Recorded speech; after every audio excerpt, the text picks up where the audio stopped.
Produtor conhecido pelo trabalho com artistas como SD9 e Leal, Babidi apresenta ao público mais um novo álbum em carreira solo.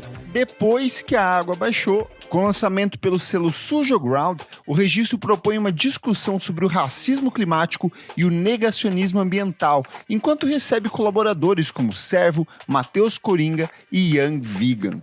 Para desvendar os segredos e entender um pouco mais sobre o processo de criação desse material, eu recebo o artista carioca em mais uma edição do Por Trás do Disco. Oi pessoal, eu sou o Kleber Fak e no programa de hoje eu recebo o Babidi para conversar sobre Depois que a Água Baixou, novo álbum de estúdio aí desse produtor carioca. Cara, seja muito bem-vindo. Valeu, mano. Pô, que isso, satisfação é minha estar conversando aqui com você hoje, tá ligado? Falar um pouquinho sobre esse projeto, uma parada de muito valor, né? Sentimento assim que a gente colocou na rua agora, né? E é isso, vamos se falar. Bom demais. Cara, esse disco, ele foi lançado na semana em que a cidade de São Paulo, mais uma vez, ficou embaixo d'água por conta das chuvas e agora inaugurou uma nova modalidade, que é transformar as estações do metrô em cachoeiras, praticamente, ali. A gente teve vários registros de pessoas ilhadas, a gente teve o registro da morte de um senhor de 73 anos que morreu ali na região de Pinheiros, na Vila Madalena, mas isso vai muito além de um acontecimento recente, ele é uma reflexão sobre o racismo climático, sobre os impactos do negacionismo ambiental, e é uma coisa que você mesmo sentiu na pele, porque você mora na região ali do Parque Colômbia, na zona norte do Rio de Janeiro, já sentiu isso na pele diversas vezes. Ouvindo o disco, eu fui pesquisar, joguei Parque Colômbia ali no Google, e só nos últimos 5 anos tem pelo menos umas, sei lá, 200 matérias sobre todo ano, cenas se repetindo loucamente, assim. Queria que você contasse um pouco como que foi a inspiração, assim, uma inspiração até negativa em algum sentido ali, mas como que foi esse processo de construção do disco que te levou a você refletir e trabalhar em cima desse seu novo álbum aí? Então, Kleber, o que aconteceu? Essa situação, né, primeiro falando sobre aquela primeira coisa que você falou sobre da cidade de São Paulo, né, tá rolando essa situação das chuvas agora, bem no tempo que o disco saiu e é o mesmo tema, cara, isso foi bem proposital, assim, eu diria, né? Como você já viu aí, pesquisou, viu que todo ano tem notícias, vídeos, denúncias de moradores, pessoas, fotógrafos, as pessoas usam de todo o meio possível para registrar e falar sobre o que está acontecendo. Mas é uma coisa muito...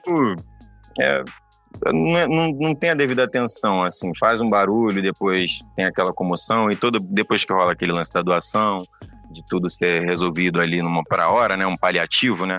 Não tem aquela solução definitiva. E aí acaba acontecendo isso, né, que a gente tá vendo. E aí eu já tava com esse... Assim que aconteceu o lance lá em casa, no Parque Colômbia, porque aqui onde eu tô morando agora é Madureira. Quando aconteceu de alagar lá, a gente saiu de lá, né, e eu vim morar aqui na Zona Norte, em outro lugar. Lá também é a Zona Norte, um pouco mais perto da Baixada, mas aqui também é a Zona Norte. E aí eu vim morar pra cá porque aqui já é menos recorrente isso, né? Aqui a gente não tem rios aqui cortando o bairro e tal, já é outro tipo de sistema. E aí, cara, é aquilo, sabia que ia chover, né? Em janeiro desse ano. E aí, quando aconteceu a parada lá do ano passado, que eu tive essa parada de fazer o disco, como a gente tava dizendo, uma espécie de motivação, né? Mas que eu digo que pra mim é como se fosse transmutação, assim, transmutar, né? Foi tipo assim, eu já sabia que ia chegar janeiro desse ano e ia ter algum tipo de chuva. Se ela fosse forte, não sei, se ela fosse fraca, não sei, mas ia ter. E é isso aí que aconteceu, a gente acabou presenciando no mesmo momento, né, assim, o disco ter dropado e ao mesmo tempo ter rolado que a cidade de São Paulo entrou num caos total em relação a isso. E também é muito forte esse lance do disco, que também não fala só lá da área, também serve para São Paulo, serve para todos os lugares, assim, não é uma coisa... É uma coisa bairrista em questão de... Por exemplo, a questão das pessoas lá da área ter me acolhido me motivou a ter feito o disco. Mas fora isso, eu sei que é uma coisa que serve para muitas situações, muitos lugares, muitas comunidades, muitos povos, então não é uma coisa muito... sabe, presa ali. É uma coisa Sim. que realmente era pra falar disso e falou no tempo que aconteceu mesmo. E aí foi isso, né? Tipo assim, essa transmutação, essa espécie de inspiração, assim, surgiu porque eu, durante todos esses anos que morei lá, eu morei 10 anos lá, né? Tipo, A minha mãe faleceu em 2014 e eu fui morar no Parque Colômbia desde então. E aí eu morei lá de 2014 até 2024, né? O ano passado, que foi o ano que ela largou. Então foi 10 anos morando lá, assim, em conexão com a comunidade, criando uma territorialidade, conhecendo as pessoas, tendo aquele carinho com os vizinhos e tal, mas todo ano era aquilo. Chovia, era aquele terror psicológico, aquela coisa toda. Então foi uma espécie de, eu acho que nessa parte da minha vida eu vou tentar agir diferente sobre isso, tentar fazer uma denúncia diferente, tentar conversar sobre isso com as pessoas de forma diferente, com que hoje em dia eu consigo comunicar e fazer. E aí foi isso. Boa. E como que foi essa seleção dos convidados ali? Porque eu conheço você com o trabalho de produtor, sei que você trabalhou com a SD9, com o Leal, principalmente, que foi onde eu tive mais acesso ao seu trabalho. Como que foi essa seleção dos convidados, as pessoas que você queria trazer para dentro desse disco? E como que foi, assim, a questão de você briefar eles? O disco é sobre isso, como que é? Você deu mais uma orientação ou deixou livre para que cada um trouxesse as suas referências ali para dentro? Isso aí foi assim, 50% de cada, né, que você acabou de falar. É um 50% de um pouco do que cada um traz dentro de si, com um pouco da minha perspectiva, né?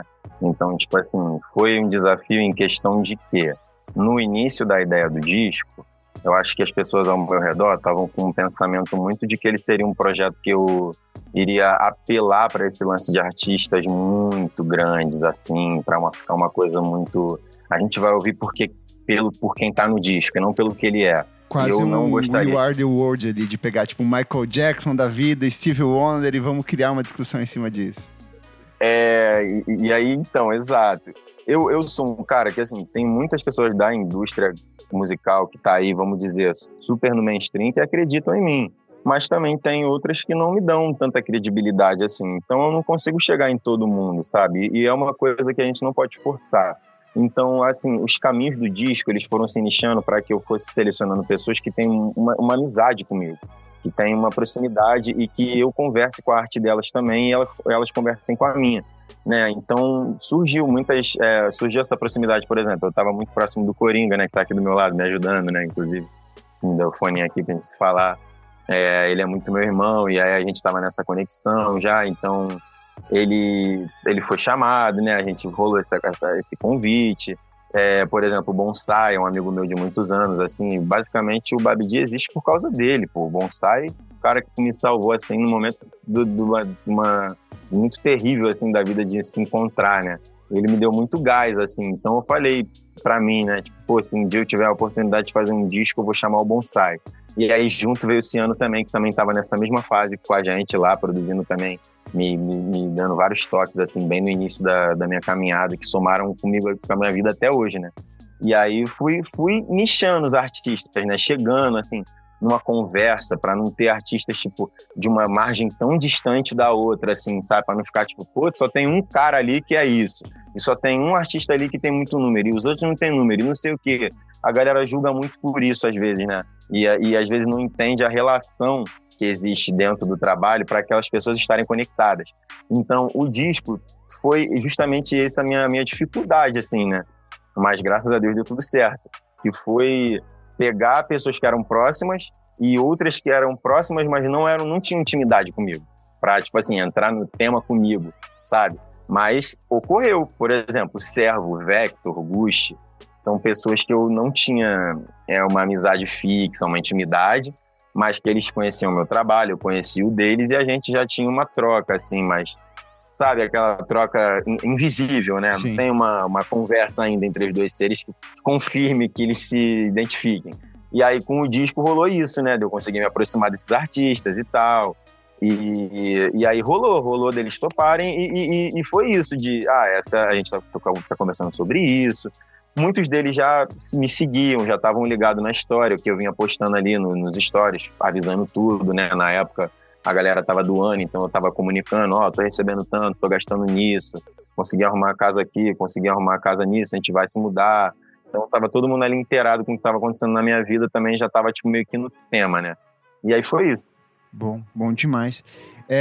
Queria que você comentasse um pouco sobre essa questão, a gente falou muito da parte da produção musical, de participação, mas O disco, ele tem essa imagem de capa que ela é muito emblemática ali, o teu próprio processo de divulgação, as imagens de divulgação, você aparece com essa tela que é uma tela do Alan Pinheiro, que eu não conhecia, eu achei o trabalho dele absurdamente bom, assim. Queria que você contasse um pouco essa relação estética que você pensou pra dentro do disco também. A capa, a gente tava num impasse muito grande, né, para selecionar a capa, sem saber se a gente iria fazer algo digital, né, algo virado para deixar claro que era uma denúncia ou algo mais subjetivo, né. Tava rolando essa conversa, assim, com a galera do coletivo, né, Coletivo Criação, que também me ajudou a fazer o disco. E aí, o que aconteceu? Eu tava procurando artistas que pintavam, né, que são artistas que pintam, artistas plásticos, né, que fazem quadros e tal. E a galera do coletivo me apresentou o trabalho do Alan. Eu conheci o trabalho dele e comecei a seguir ele nas redes sociais. E comecei a sondar, assim, ver umas obras dele, dar like e tal. E aí, um dia, ele postou essa pintura, né? Uma pintura desse coturno, nesse mato, nesse fundo mais aguado. E aí eu olhei aquilo, assim, fiquei meio, sabe, mexido com aquilo. Me lembrou algumas coisas do dia. Misturou com alguns outros sentimentos, assim, ao mesmo tempo a bota numa situação ali de desgaste, sabe, meio desamarrada, meio suja, e aí rolou essa parada, eu falei com ele, falei assim, cara, esse é o seu quadro aqui, assim, antes disso eu também comentei com ele, falei que tava fazendo um disco, né, e ele falou, pô, eu tenho esse quadro da bota, ele tá disponível, eu falei, então, é sobre ele que eu queria falar. Aí eu falei com ele que achava que super conversava com a ideia do álbum que eu tava fazendo, que tinha um tema X sobre racismo ambiental e que eu tinha passado nas enchentes. E ele já tem uma arte muito denúncia também, assim, o Alan é muito forte nessa comunicação, que eu acho que é totalmente o cotidiano daqui do Rio, né, e tal. E aí rolou essa conexão natural, assim, ele falou, cara, vem no meu ateliê e vê a arte pessoalmente, você mata essa parada pessoalmente. Eu fui lá no ateliê, vi a obra e fiquei em prantos, assim, tipo... Falei, cara, é a obra de capa, sabe? Aí ele foi e me contou, né, a história da obra, né, que era tipo uma homenagem pro pai dele, que ele estava fazendo uma sequência de pinturas baseada na história do pai dele, que era piloto de tanque de guerra do Exército. E a bota nada mais é do que um coturno do Exército Brasileiro. E aí rolou essa conexão, né, essa parada curiosa de não ter sido uma pintura feita para o álbum, mas que... Meu Deus, você olha e ela conversa tudo que o álbum precisava ser dito, assim. E como foi gravar o disco nessa situação toda? Cara, tudo em relação a esse disco foi como se eu estivesse parindo uma criança que precisava nascer em janeiro desse ano. E eu comecei ele, tipo, em março, em fevereiro, tá ligado? Foi, tipo assim, a Casa Alagou em janeiro. No momento que a Casa Alagou, eu não pensei em fazer o disco. Se eu falasse isso, eu estaria mentindo. Porque eu tava muito abalado emocionalmente, assim, pra pensar nisso. Só que depois que a água tinha baixado da casa, que tava, tipo, aquele clima meio fúnebre, sabe, de qual é o próximo passo, eu não queria que aquela fosse a imagem definitiva daquilo, entendeu? Fiquei com isso na cabeça, assim. E aí foi uma coisa meio minha criança mesmo que definiu esse lance de disco. Porque eu acredito que, sendo sincero com você, assim, até me abrindo mesmo, fazer um disco naquele momento da minha vida foi uma loucura, entendeu? Tanto que agora que o disco saiu, que a gente tá aqui conversando, que parece que eu saio da situação e observo de longe, assim, entende? Porque fazer o disco foi um impulso da minha criança interna mesmo, de observar dentro daquilo uma possibilidade de não morrer com aquilo grudado em mim, na minha pele, mano, tá ligado? Tipo, e trazer junto comigo pessoas que observaram essa trajetória, que estão num meio cultural que é o hip hop, o rap, tá ligado? A gente tem o trap, a gente tem o drill, que também estão no meio do rap, e também estão no meio do disco, a sonoridade desse meio. Mas eu acredito que o disco, em questão de hip hop, mano, tá show, tá lindo, sabe? Foi o que eu quis, assim, a minha parada foi sobre isso. No momento que a parada aconteceu comigo, quem me acolheu foi o rap, o hip hop, a comunidade do rap, os meus fãs. As pessoas ali que trabalharam comigo, que eu produzi, que são meus fãs, que lutaram para me ajudar. Então isso me deu uma outra perspectiva também, de pegar isso e fazer de uma forma, de ter uma gratidão, sabe, em relação a... Foi uma mistura de sentimentos muito sinistra, sabe? E aí é isso, mano, acho que é isso. Perfeito. Bom, vamos mergulhar aqui nesse disco, cara, que são 12 composições incríveis, e eu quero conhecer um pouco mais sobre cada uma delas ali. O disco abre com Canoa Furada, que é uma fala do seu Gerê, que é justamente o senhor seu pai ali. Eu acho que é quase um texto manifesto do disco ali, trata sobre vários aspectos sociais, políticos, e a frase que ele encerra essa fala dele que é: só o povo unido, forte, é que vai conseguir mudar tudo isso. Queria que você comentasse a escolha dessa canção aí, e também um pouco sobre essa questão do plano de fundo dela, que é totalmente voltado ao jazz ali, é uma coisa que permeia o disco todo também, essa batida com uma base mais voltada ao jazz. Por favor, queria que você contasse por que você escolheu essa canção aí pra inaugurar o disco. Cara, então, essa faixa, né, a Canoa Furada, ela foi uma faixa que foi idealizada, eu e o LP Beat, né, meu irmão da vida, um cara que me abraçou, assim, quando eu tinha eu sabia fazer batida, mas eu não tinha perspectiva. E o LP, ele me deu uma perspectiva, sabe? Ele era um cara que já estava no meio da cena do rap, ele já trabalhava com o Santi, com o Jona, do Bloco 7, com os caras ali, já tirava fotos pra Rai, sabe, na época, já tava no meio da cena, assim, e ele era uma pessoa que eu admirava, e ele me abraçou, e aí, em meio a esse tudo que também, da casa ter alagado, ele também brotou lá no dia, quando a casa alagou, levando água pra gente, que a gente tava sem água, ele fez parte muito do processo da dor também, então eu durante o processo do disco, essa faixa não existia. Essa faixa ela foi aparecendo no disco uns 20 para 15 dias antes do disco ser dropado. Muito pouco tempo assim, antes do dia do disco dropar, que ela foi feita, porque eu ainda estava muito em dúvida em relação à intro, né? Que tinha que, para mim, ter um manifesto também, uma espécie de poesia, manifesto, alguma coisa que fosse assim, porque isso carrega muito na minha vida, a poesia, o texto, são coisas que eu idolatro muito, assim. A minha avó, a Luísa, que também está no disco, né, que a gente vai falar daqui a pouco, ela era poetisa, né? Então eu idolatro muito essa parada que rola na minha família, né? Que rola na minha vida. Então esse lance foi nada mais do que uma conversa minha com meu pai, que eu gravei, né? Falei com ele, vamos depois que já tinha o beat, né? Que eu tinha feito esse beat com o LP, o beat estava jogado, guardado. A gente tinha mandado pro Santi, o Santi acho que não ouviu, ou talvez não tenha selecionado. Estava jogado, eu falei com meu pai. Falei, vamos trocar uma ideia para ver se a gente talvez não consegue colocar uma fala do senhor no disco, ou fazer uma conversa, assim, para as pessoas ouvir um pouco do que a gente mesmo, que passou, também tem a falar. Aí ele falou, vamos fazer alguma coisa e se der certo você coloca, sabe? Tipo, Aí eu falei, beleza. E aí rolou isso, ele foi lá e trocou esse papo comigo, eu gravei e falei com o LP. Isso, na verdade, foi uma ideia do LP, tá? Só para deixar claro, né? Essa foi uma ideia do LP, porque eu falei pra ele, vamos colocar alguma coisa em cima dessa batida. Ele falou, a gente tem que colocar o seu pai. E aí eu falei, mas meu pai, mano, eu não sei como é que seria pra ele fazer isso. Ele falou, cara, tu é filho dele, se tu não sabe, não sou eu que vou saber. E aí foi tipo, deixa comigo, sabe qual é? Tipo, deixa comigo, vamos fazer. E aí eu mandei pra ele ficou super emocionado, falou, irmão, te amo, tá feito, vambora. E foi isso, a gente tava pronta, isso. Porra. Massa demais. Cara, te falar que essa música já me comprou, assim, me vendeu a ideia do disco inteiramente, assim. E aí a gente avança pra segunda música, que é Plano. Essa, assim, talvez a primeira música, a primeira é uma introdução ali.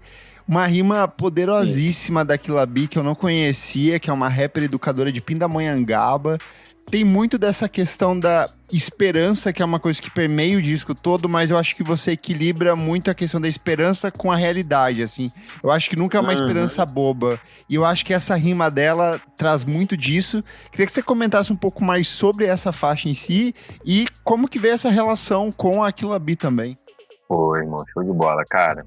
A Killa, ela é uma amizade que eu consegui na música, né? Graças aos deuses da música aí. A gente se conectou quando eu morava em São Paulo.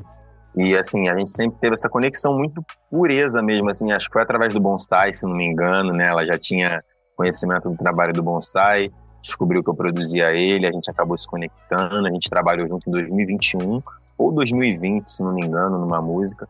E desde então esse tinha sido o nosso último trabalho.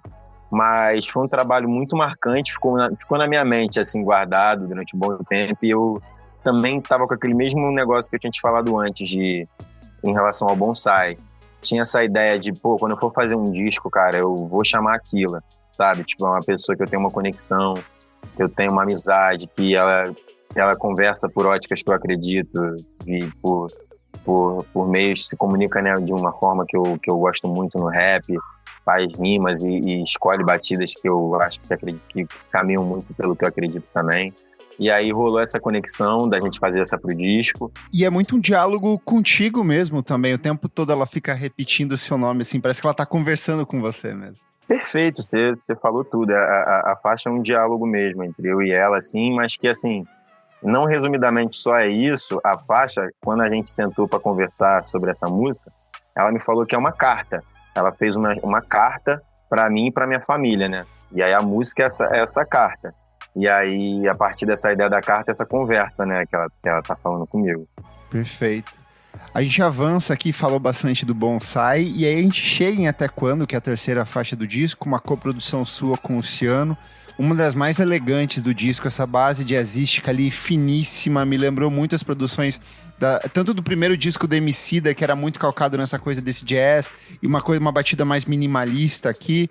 E tem essa letra que dialoga diretamente com a temática central do disco. Queria que você contasse um pouco mais sobre Até Quando, por favor. Cara, o som com o Miguel, né, com o Bonsai, ele foi uma parada assim, bem... A gente sabia o que a gente ia fazer desde o início, né? Parece que assim, foi como uma espécie de telepatia, né? Com o Bonsai e com o Ciano. Foi uma telepatia muito grande, assim, porque a gente, desde o início da nossa própria parada com a música, assim, a gente sempre esteve muito junto. Então, nesse momento de fazer essa música, parece que a gente já sabia o que tinha que fazer o tempo todo.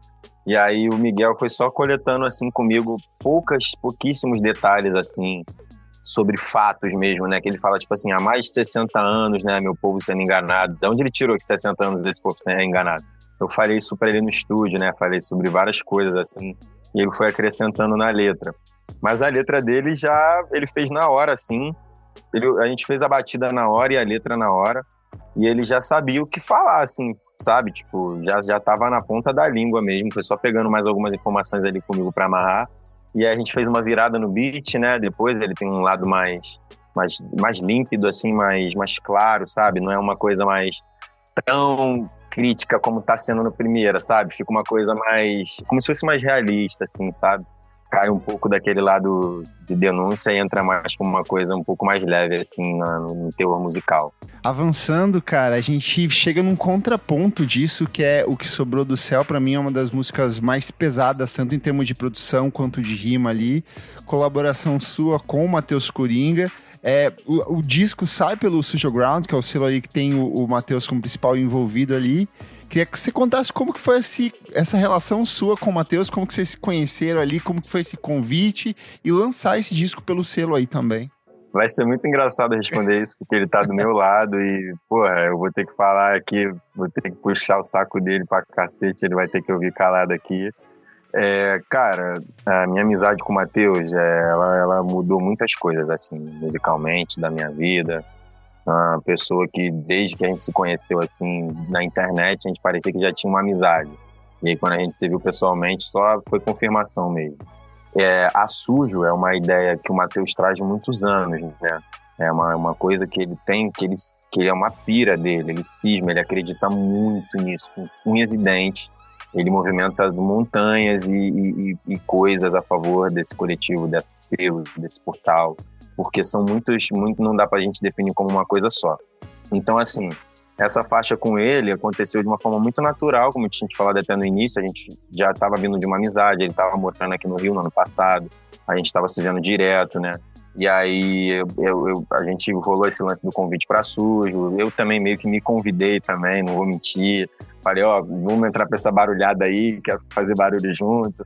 E a gente somou nessa coisa, né, toda, e rolou essa faixa que, na verdade, é uma faixa que ele já tinha escrito. Essa música é uma letra que ele já tinha escrito, uma escrita que ele já tinha feito no momento da vida dele, que um dia lá no estúdio, o antigo estúdio da Sujo, aqui em Botafogo, no Rio, eu estava mostrando para ele alguns instrumentais do disco, ele ouviu esse e começou a cantar essa letra, né? Não tem ideia de como é o céu. E aí eu fiquei todo arrepiado, cara. Eu falei, mano, vamos colocar essa música no disco. Aí ele falou, porra, tá colocada. E é isso. Bom demais. E é isso. E aí um salvezinho, só pra registrar o salve dele aqui.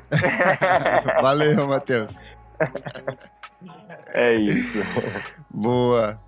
Cara, a gente chega numa das minhas favoritas desse disco. Eu tenho várias favoritas nesse disco, mas essa foi uma que bateu logo de cara, que é Cabelo de Pivete, Faca e Fé, uma colaboração sua com o Young Vegan, que eu adoro, eu acho que é um dos rappers mais incríveis que a gente tem hoje em atuação. E ela sai um pouco desse eixo da questão climática ali para tratar muito sobre essa questão dessa ascensão social por meio da arte e dessa responsabilidade que você acaba herdando de você crescer socialmente, financeiramente, mas esses traços, essas memórias, essa sua herança cultural que fica para trás. Queria que você contasse um pouco mais sobre essa música e também que é foda pra caralho. Cara, é muito legal falar dessa música, é uma parada bem profunda, assim, né? Essa música com o Vegan e com o Vini, né? É uma música que ela conta um trauma do Felipe, né? Do Vegan. E o Vegan, ele passou por um processo de incêndio, né? A casa dele pegou fogo. E aí ele achou, né, nessa conversa do disco, por ele saber que eu também estava retratando um trauma meu ali, né? A gente rolou muito nessa conversa, assim, de deixar escancarar os traumas, assim, né, no disco. E aí ele veio com essa conversa dele sobre essa situação que ele passou e que também junta com isso que você trouxe agora, né, na pergunta. Esses fatores, né, da ascensão social e também lidar com tudo isso que também carrega, mas que as pessoas só estão ali vendo o lado do bem bom e não tem ideia de como realmente é a vida que a pessoa leva por trás daqueles números, por trás daquelas fotos, com artistas, com não sei quem, enfim. É uma faixa que foi pra gente, assim, pra nós três, uma espécie de, meu Deus, arrancar um pedaço da carne do corpo e botar dentro da música e embalar pra botar no Spotify. Porque foi muito doído, cara, muito doído, assim, né? A gente pegou uns cortes de fala bem pesadão, né, de entrevista, da galera falando não tem nada, não sobrou nada. E isso é uma parada que, pro ouvinte, assim, na hora que a pessoa ouve o bagulho, com certeza dá um choque dentro do coração, assim, da pessoa, né? É um momento que realmente puxa a pessoa pra frente, né? Então, tem essa parada, né, nessa música, cara. Foi uma espécie de, meu Deus, a gente viveu momentos, assim, né?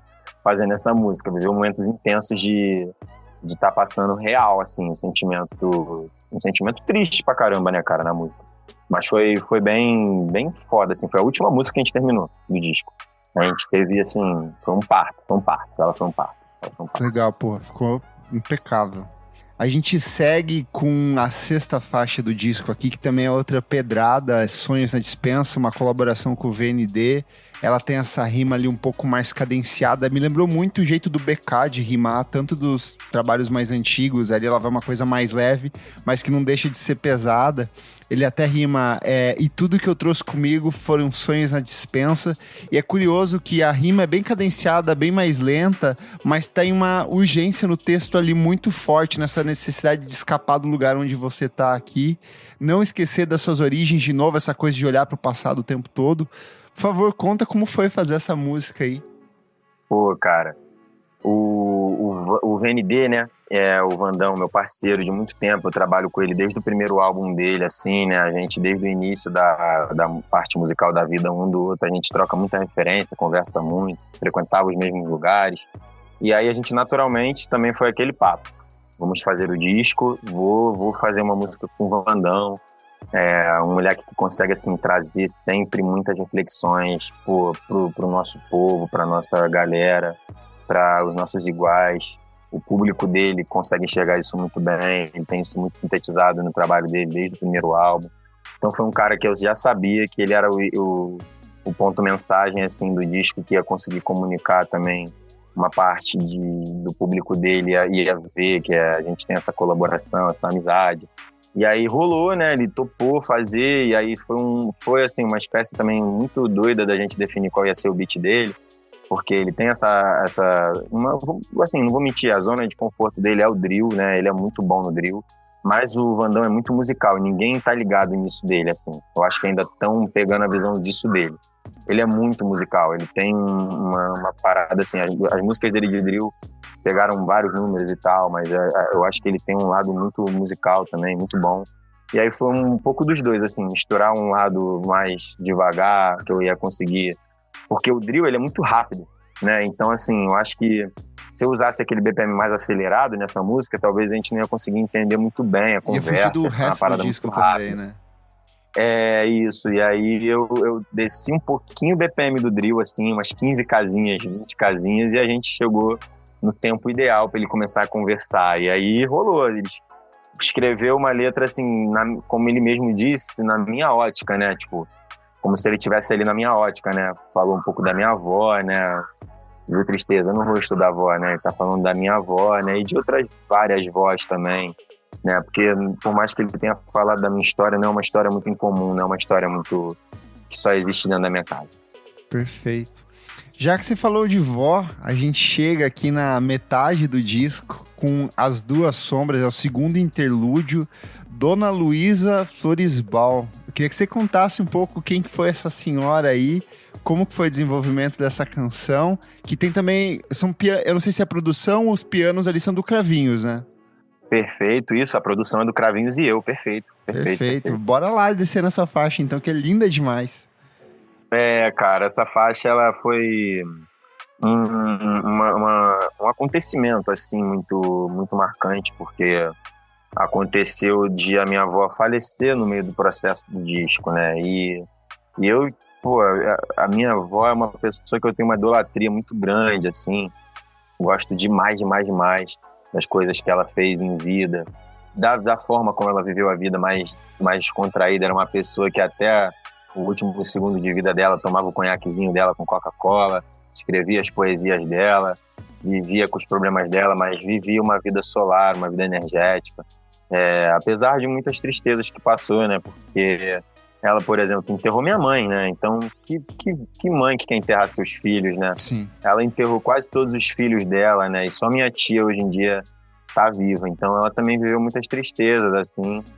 Então, ela chegou nesse disco de uma forma que, a princípio, foi triste porque ela faleceu, mas como eu tava nesse processo de transmutação mesmo, fazendo o álbum, tudo que estava aparecendo de triste estava sendo convertido, cara, em alguma coisa positiva, em alguma coisa a favor, solar mesmo, trazer pra gente a esperança de novo de poder viver um ano melhor. Essa gravação, você já fez com ela já pensando pro disco mesmo ou é algum arquivo? A gravação da minha avó, cara, não aconteceu. Foi um vídeo que a minha tia fez dela recitando essa poesia no asilo.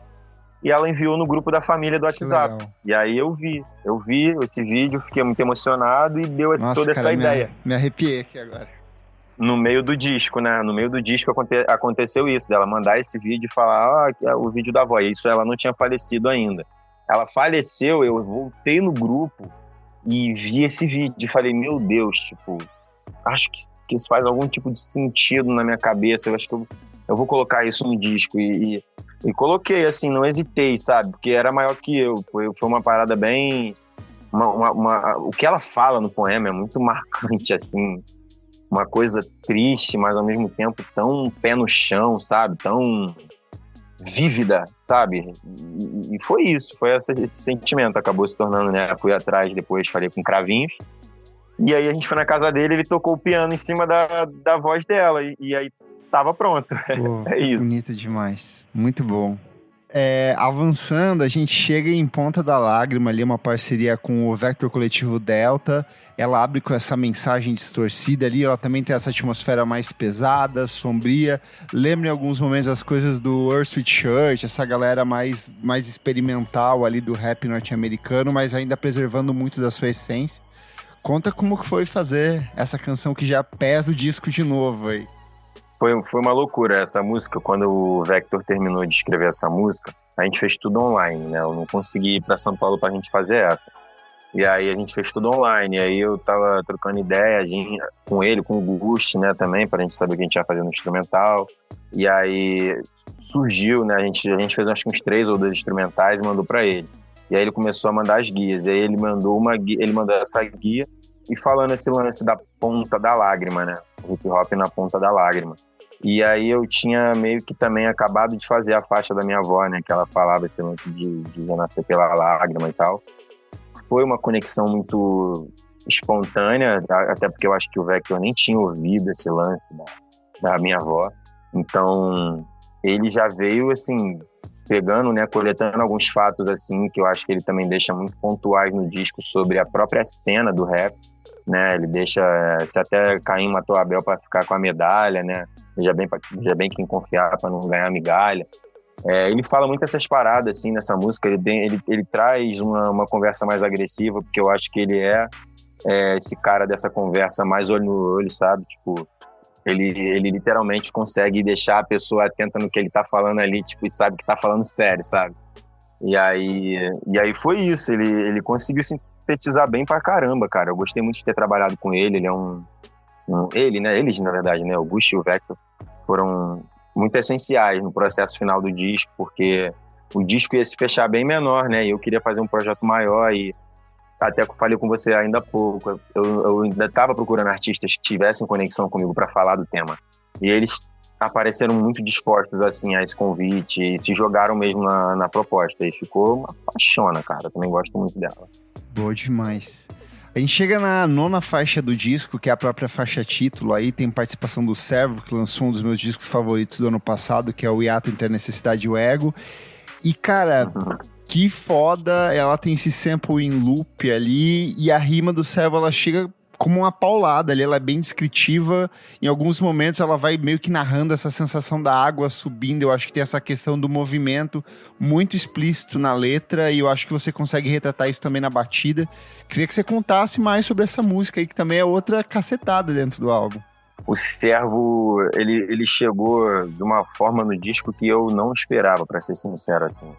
Eu conheci o trabalho dele, né, por causa do Maria Esmeralda, né? Uhum. Conheci o trabalho dele por causa desse disco, mas comecei depois a olhar legal o que ele estava fazendo, né, e tal. E percebi uma inteligência muito surreal, assim, em questão lírica, em questão de interpretação, em questão de realmente, às vezes, quando ele rima, parece que ele sai do corpo dele mesmo e faz uma coisa musical de verdade, assim, consegue passar um sentimento muito grande. Rolou essa conexão da gente, né, graças a Sujo Ground, né, ao Claudinho também. O Claudinho ele tava vindo direto aqui em casa e ele acabou comentando comigo, pô, eu tenho uma ideia com o Servo, conheci ele no evento da Sujo, e aí eu falei, pô, e o mano é sangue bom e tal, e meu Deus, aí já ficou naquilo, caramba, também, pô, quero trocar ideia com ele e se rolar de talvez ele participar do disco, e seria uma coisa muito legal, e rolou, ele topou e já chegou com o pé na porta total. Quando ele brotou aqui, que ele mostrou a música pra mim, eu falei, cara, você fez simplesmente a música tema do disco, sabe qual é? É isso, e não teve mais o que falar, foi isso, é o que é, e o beat, ele tava na pasta dos beats pro disco. Com esse nome já ou não? Não, sem esse nome, tava outro nome. Foi ele mesmo que canetou tudo, a ideia do nome e tudo. Legal. Eu não acredito que ele tenha botado o nome da música depois que a água abaixou. Eu acho que ele canetou a música sem nome, e aí quando a gente ouviu aqui, a gente falou, é a música tema, né? Legal. Porque o disco já tinha o nome, e aí automaticamente pegou o nome do disco. Mas perfeito. Aí é isso. Boa demais. Chegamos na 10ª canção do álbum, acho que ela é a música mais diferente que a gente tem aqui, porque depois dessa sequência de músicas mega sufocantes ali, a gente cai numa coisa um pouco de esperança. Ela vai mais para um R&B, um neo soul ali, tem essas vozes da Meg Pedrosa, deixa a rima um pouco de lado, vai para uma coisa mais cantada aí. Como que foi fazer essa, que também é, bonita demais essa? Foi uma das músicas, assim, que a gente mais pirou de fazer, assim, no disco, né? Pirou que eu digo assim, ficou trampando nela também, né? Não foi a última que a gente terminou, mas a gente trabalhou bastante nela, porque teve muitas versões. Eu fui, assim, eu testei mundos e fundos, assim, nesse disco. Isso não faltou, tipo, testar, assim, como seriam as músicas, sabe? Eu testei muito. Essa foi uma delas, que a gente testou muito, assim, a voz da Meg, em vários aspectos, com bateria, sem bateria, só o piano e o baixo, só o piano. A gente fez de tudo, assim, até chegar nessa versão. E a Meg é uma pessoa, assim, muito incrível, que ela tem já essa pegada muito R&B mesmo na voz, assim, muito gospel também, né? Acho que, se não me engano, eu conversei com ela em São Paulo, acho que ela é crescida em família que também andava na igreja, envolvida com música, assim, desde cedo, muito nova. Então, foi muito bom fazer essa música com ela, porque foi a chance que eu tive de fazer esse respiro também, de mostrar esse, junto com o lado musical, um lado mais solar, mais questão de, como se fosse uma oração no disco, assim, né? Uma parada, a gente chama de... pode ser oração, é verdade, é a oração mesmo que a gente fala, é uma espécie de oração mesmo. Um momento de paz, de calma pro coração. Perfeito. Nessa toada de oração aí, a gente chega numa das mais entusiasmadas do disco, que é Tempo de Deus. Tem uma produção bem diferente também, uma produção mais aberta, quase ensolarada ali, participação do Mones, e uma coprodução do DJ Hudson Cruz também. É uma outra que vai para uma outra direção criativa ali, também gostei demais. Eu gosto do sample marcando ali, o tempo é de Deus, e repetindo ali, cara, boa demais. Como que foi montar essa canção aí? Cara, essa canção foi muito doida, a gente fez tudo em São Paulo, né, lá no estúdio do V-Box, quando eu fui pra lá, inclusive no mesmo estúdio que a gente gravou a música da Meg. A gente queria botar scratch nessa música desde o início, porque essa música também foi um momento que a gente estava assim, já rebuscando muitos recursos para deixar o disco bem original, deixar uma parada bem verdadeira. Esses scratches, acredito que é uma forma de chegar nisso, é uma forma da gente conversar com a cultura, né? Chamar o DJ pra faixa, tudo isso pra mim faz parte da parada. E aí rolou, a gente tinha feito o som, lá no estúdio a gente selecionou os scratch, as faixas que a gente ia fazer os scratch. O Mones, impecável, um artista, cara, que ele por si só é uma manada cultural, assim, um cara no bairro dele, lá no Graja, né, na zona sul de São Paulo, movimenta muito, muito, muito a cultura, assim, com o mesmo DJ, né, o DJ Hudson, que é o DJ dele. Então ele é um cara que carrega o hip hop na veia, cara, assim, que já deixou de se importar há muito tempo com esse lance de ter números ou não para fazer rap. E a gente tem essa amizade. Eu inclusive conheci a Meg, né, da faixa anterior, por causa do Mones. E aí a gente acabou tendo essa conexão muito verdadeira, e foram artistas que numa parte, como eu tava falando, que eu tava ainda aumentando um pouco o número de faixas do disco, querendo aumentar o disco, deixar ele mais com mais corpo, tinha que ser pessoas que eu acreditava também nos ideais da pessoa, da vida. Não podia ser uma pessoa que ia pregar uma parada ali, mas na vida ela não é a risca da parada, sabe qual é? Então o Money chegou assim também no disco, dessa de coração mesmo, com essa eletrona também, que é uma parada solar, que diz totalmente que a gente não manda em nada, né? O tempo, quem sabe, é Deus, o tempo, quem sabe, é o universo, né? Que aí a gente fala muito disso, né? O nome da música é Tempo de Deus, mas não é uma parada religiosa, assim. Deus é o universo, Deus é o que você acredita, Deus é o povo, Deus é o que as pessoas podem achar o que elas quiserem que é Deus. Para encerrar o disco, você escolheu Súplica Fluminense, que é uma participação aí do Claudinho. Ela é um contraponto à música anterior, ela volta para essa coisa mais fechada, mais... eu não diria pessimista, eu diria realista ali. Eu acho que ela tem uma lírica bem sóbria. Queria que você comentasse por que você escolheu essa canção para o fechamento do disco e contasse um pouco mais sobre como foi fazer ela também. Foi uma faixa que a gente foi uma das primeiras assim, a fazer do disco, porque o Cláudio estava vindo muito aqui em casa, assim, no estúdio, a gente estava gravando muita coisa, e aí já estava no encaixe assim, da gente já fazer, né? E aí foi uma música que ela sondou durante muito tempo, assim, ela era uma coisa, aí depois eu fui mudando, ela ficou outra, eu fui mudando, aí a gente chegou numa espécie de tensão, mas o que você acabou de falar, super sóbrio, né? Sóbrio, e assim, o Cláudio, pra mim, ele é um cara que desde também que a gente começou uma amizade, conheci ele por causa do LP, né? O LP Beat, lá da primeira faixa, porque ele é da organizada do Flamengo, e aí o LP é flamenguista também, e aí eles se conhecem e tal. Aí ele acabou me apresentando o Cláudio, né? O Babidi faz beat também e tal, vamos trabalhar com ele, compra beat com ele, aí já viu onde é que deu. E aí a gente começou essa amizade, acho que tem mais ou menos uns 2 anos que a gente tá trocando ideia e falando de música e tal, e surgiu essa oportunidade do disco.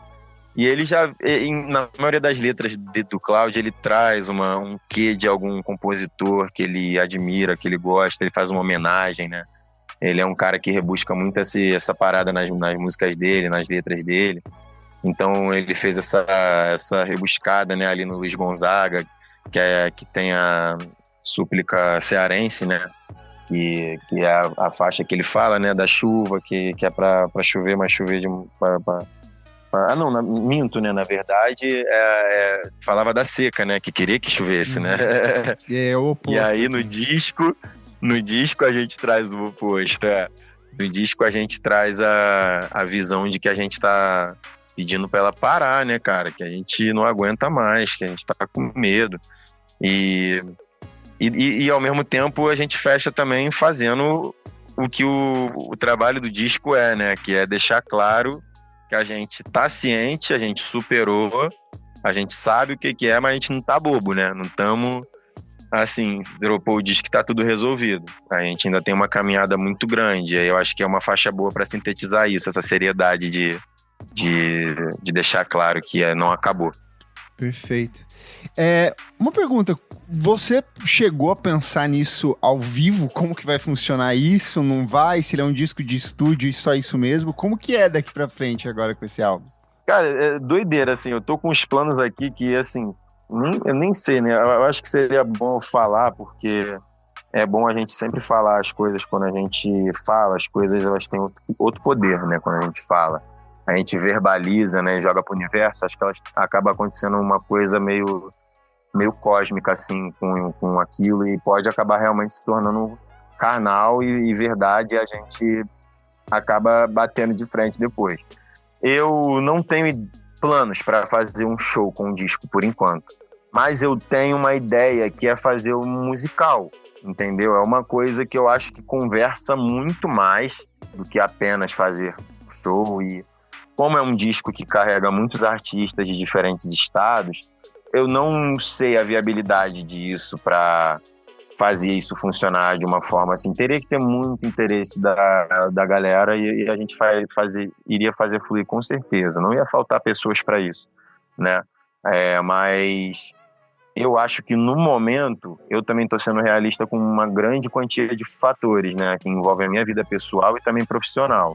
E eu tô de portas abertas, assim, para isso, né? Eu não vou dizer que não quero um show, também não vou dizer que só quero musical e não quero show, né? Quero o que tiver que vir pra gente e tô preparado, entendeu? Se a galera pedir, cara, a gente corre atrás, a gente vê se é possível trazer uma apresentação com todos, se é possível trazer uma apresentação com algum, não sei, mas é aquilo, né? É uma coisa que pra mim só faria sentido com todas as pessoas ali reunidas, sabe? E aí conta muito o fator da vida pessoal de cada artista, né? Mas, assim, simbolicamente, um musical seria uma data muito específica, né? Muito especial. Poderia ser que nesse dia todos conseguissem aparecer. Uma pergunta cruel aqui pra encerrar. Eu sei que todas essas canções elas têm uma representatividade muito grande pra você, mas a gente sempre encerra aqui perguntando pro artista escolher uma única canção do disco. Pode ser a sua favorita, pode ser a que você acha que representa o álbum de maneira geral, a que você acha que o público deveria escutar. Dessas 12 faixas, qual é a música que mais representa esse álbum pra você? Eu acho que a resposta já tá clara, é a faixa tema. A faixa tema, pra mim, ela sempre foi o que o artista que tá fazendo o disco quer resumir ali do disco na música. Pra mim, isso é quase que o dever da faixa tema, sabe? É sintetizar aquilo tudo que tá ali numa coisa só. E eu acredito que quem ouve a faixa do Servo e não sente alguma coisa, cara, tem que procurar uma ajuda. Perfeito. Cara, muito obrigado, feliz demais de poder mergulhar nesse disco ali, que eu já gostei de cara e foi só crescendo nos últimos dias, e agora ouvindo você comentar faixa a faixa, assim, só ganhou um lugar especial. Ano só começando, eu acho que 2025 promete, porque se já começa com um discão desses de cara, tem coisa boa vindo aí. Queria deixar o espaço para você dar suas redes sociais, onde as pessoas podem acompanhar o seu trabalho. Fica à vontade, esse espaço é seu aí. Pô, primeiramente eu vou deixar um salve pra geral que fez o disco comigo, né, cara? O Matheus tá aqui do meu lado, né? A Sujo, né? A galera da assessoria também, a K, Correria Comunicação Criativa, né? Cara, tem muita gente pra agradecer, não vou conseguir falar todo mundo, mas nesse momento eu diria que eu tô numa espécie de de fase onde os próximos lançamentos estão vindo com tudo, porque o disco me deu muita coragem de fazer mais trabalhos, né? Então esse ano a galera pode acompanhar sem medo, que vai vir muita coisa com todos os artistas do disco. Quero trabalhar, não pode ser que não dê tempo de fazer coisa com grande parte deles esse ano, mas pelo menos com uma parte eu tenho certeza que eu tenho muitas coisas a fazer, né? Trabalhos a serem resolvidos com eles também, coisas pra gente criar, coisas que eu acredito aí que esse ano podem vir com todo o potencial, com toda a força. E é isso, só deixar minhas redes sociais também, né? @só faltou Babidi na maioria das redes sociais. A que não tiver vai ser Igor Babidi, mas @só faltou Babidi mesmo para a maioria. E é isso, cara. Agradecer a você, Kleber, pelo espaço, né, do Música Instantânea, pelo tempo, disponibilidade também, de estar aqui ouvindo um pouquinho da história do disco, né, de tudo isso, que foi um processo até meio rápido assim também, né? Menos de um ano ter feito o disco e agora a gente já tá aqui conversando sobre, né? E é isso, cara. Agradecer o teu espaço, a tua disponibilidade e é isso, né? Pedir pra galera ouvir também. Quem puder passar lá, ouvir o projeto, ver o que acha, o que sente, né? Nada mais. É isso. Depois que a água baixou em todas as plataformas de streaming aí, taca o play e torcer pra que isso ganhe um desdobramento ao vivo aí que eu quero muito. Valeu, Babidi. Brigadão. Maravilha, irmão. Tamo junto demais, mano. É isso. Obrigado você pelo espaço. Depois que a água baixou, mano. Vambora. O Por Trás do Disco é um projeto paralelo do podcast Vamos Falar Sobre Música. Apoie a gente em apoia.se/podcast VFSM. Por apenas R$5 por mês você tem acesso a esse e outros programas lançados com muita antecedência. Eu sou @KleberFak em todas as redes sociais e você também pode acompanhar o meu site musicainstantanea.com.br, onde eu escrevi a crítica sobre o disco novo do Babidi. Não esquece de seguir a gente em todas as redes sociais, @podcast VFSM. Até a próxima edição.